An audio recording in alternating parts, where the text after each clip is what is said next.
Chérie, mars 44. Gilles Champion, là vous êtes devant un paquet de lettres, là, on vient de voir, écrit par Georges Nossant. Alors dites-nous en plus, parce que ça va être le thème de la pièce que vous produirez en 2025.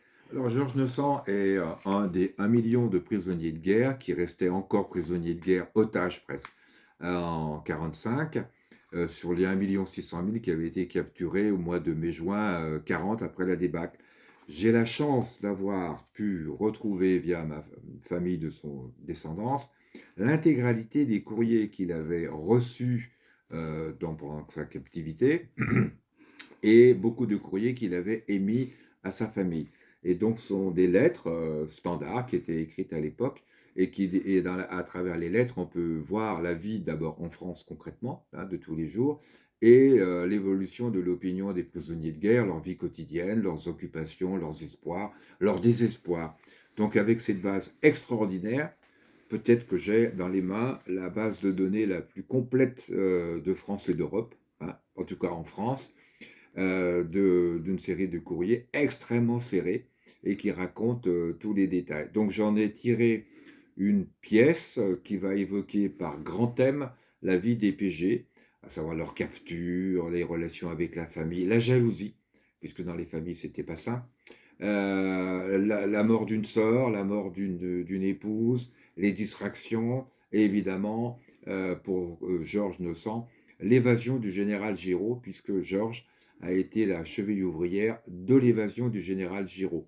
La famille du général Giraud, sa descendance d'ailleurs, conserve pieusement la mémoire de ce Georges Nossant, qui était un simple caporal, et donc le général Giraud lui avait voué une amitié indéflectible et enfin jusqu'à son décès en 49.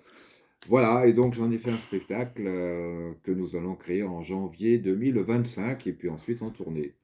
On a beaucoup parlé, c'est bien normal, de la Shoah, donc de la déportation, des camps de concentration. On a un peu parlé aussi de ceux qui sont partis au service du travail obligatoire. C'était important que la mémoire de ce qui a été vécu par les prisonniers de guerre entre 39-40 et 45 revienne à la lumière. Pour moi, oui, parce que d'abord, je suis un fanatique de la défense de la mémoire. Ensuite, c'est quand même presque 2 millions de familles, c'est énorme par rapport à la France. Aujourd'hui encore, il suffit de gratter un tout petit peu et il y a énormément de gens qui me disent qu'effectivement leur grand-père, leur arrière-grand-père, leur oncle, etc., a été prisonnier de guerre. Et c'est quelque chose qui a profondément marqué la France d'après-guerre et qui a été occulté puisque les pauvres en rentrant, eh ben, ils ont été un peu mis sur la touche parce qu'ils ne s'étaient pas battus en 40, ils n'avaient pas fait la résistance. On était obligé de partir au STO parce que 3 STO français égale une libération, etc., etc. Donc ils ont été mis sous le boisseau et puis leur mémoire a été oubliée. Attends, oh là là.